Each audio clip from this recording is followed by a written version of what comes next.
안녕하세요. 주식 애소리의 애소리입니다. 네, 7월의 첫 번째 대여 시프트업의 청약이 시작이 됐는데요. 이노스페이스가 찬물을 끼얹어서인지 생각보다 참여도는 훨씬 낮았습니다. 1일차 데이터 같이 체크하고요. 2일차 예상치를 좀 수정해 보도록 할게요. 1일차에는 한투에 14만 2,562건, NH에는 84,475건, 그리고 신한에는 23,381건, 그래서 총 25만 418건이 유입이 됐습니다. 1일차에는 균등해서 NH가 가장 유리했는데요. 보통 1일차에 유리한 증권사가 2일차까지도 유지되는 경향을 보입니다. 그리고 수요예측 영상에서 얘기를 했듯이 균등 물량 대비해서 NH 계좌 수가 그나마 적기 때문에 균등에 있어서는 NH가 유리하지 않을까 싶어요. 조금이나마. 네, 그리고 증거금은 총 7,192억 원 정도가 유입됐습니다. 비례 경쟁률도 NH투자증권이 1일차에는 가장 낮긴 했네요. 자, 그래서 공모 규모가 비슷했던 대여급들과 비교를 해보면 지금 1일차의 청약 건수와 증거금이 모두 NH 현대마린솔루션에 비해서 한참 부진합니다. 한참 못 미치는 수준이에요.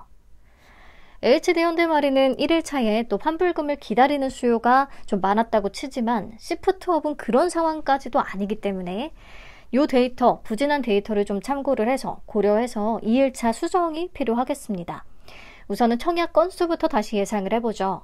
HD 현대마린은 1일차 대비해서 2.67배 정도가 증가했고 두산 로보틱스는 2.52배, 일진 하이솔루스는 2.93배 정도가 증가했어요.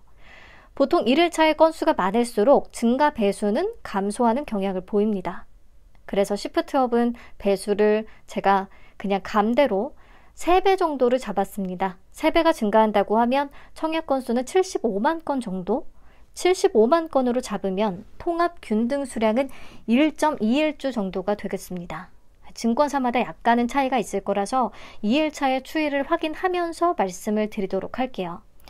자, 중요한 것은 기본 한 주씩은 다 돌아가고 그리고 운이 좋으면 2주까지도 받을 수 있겠다라는 거 확인하시면 되겠습니다.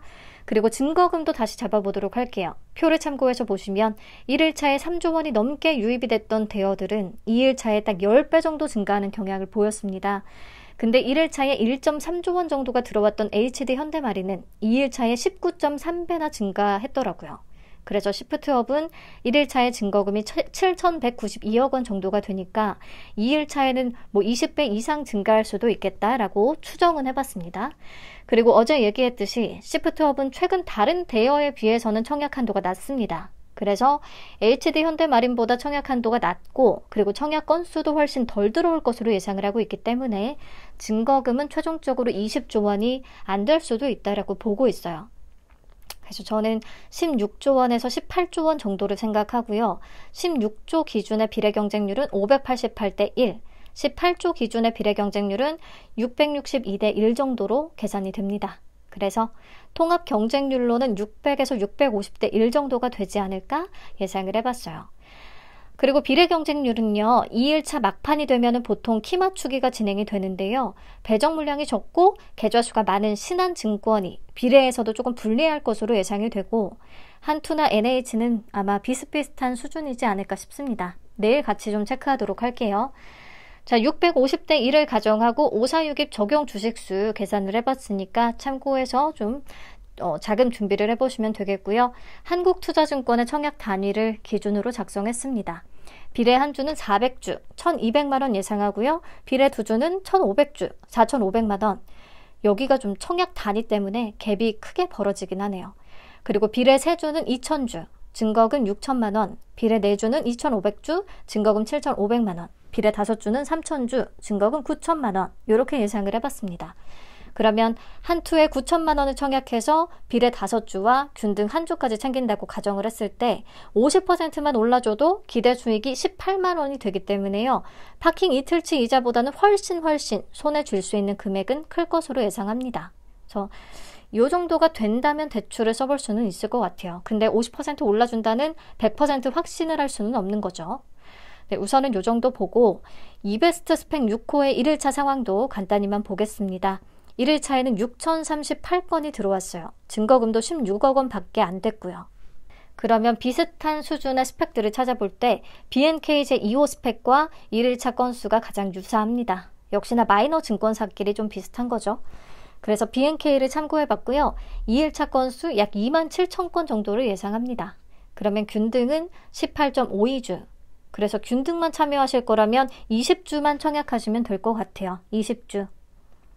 수급이 꺾이니까 스펙도 조금 불안하기는 한데 최근 스펙들을 보시면 스펙의 이상 급등은 여전하긴 하거든요. 스펙은 가벼우니까. 그래서 동시상장이든 단독상장이든 분명히 이 중에서 반응이 나오는 스펙은 항상 있었어요. 동시상장에서는 하나에 좀 수급이 쏠리고 하나는 부진하다든지 어쨌든 하나는 분명히 올랐다. 그래서 엑셀세라퓨틱스는 수요 예측 영상에서 따로 얘기는 하겠지만 사실 딱히 매력적이진 않거든요. 그래서 시프트업의 우선순위를 두고 나머지 좀 자투리 자금을 스펙에다가 참여를 한다거나 아니면 엑셀세라퓨틱스가 마음에 들면 거기에 참여를 한다거나 이베스트 증권 계좌가 또 없는 분들도 계실 테니까 아무튼 지금은요 확실한 거 위주로 좀 청약에 참여를 하고 비중을 둬서 참여를 하고 나머지 자금을 스펙과 엑셀 중에서 조금 더 끌리는 쪽에 투입을 하시면 되겠습니다. 내일 오후에는 경쟁률 라이브를 통해서 같이 체크하면서 청약 마무리하도록 할게요. 오늘도 감사합니다. 내일 또 뵐게요. 안녕.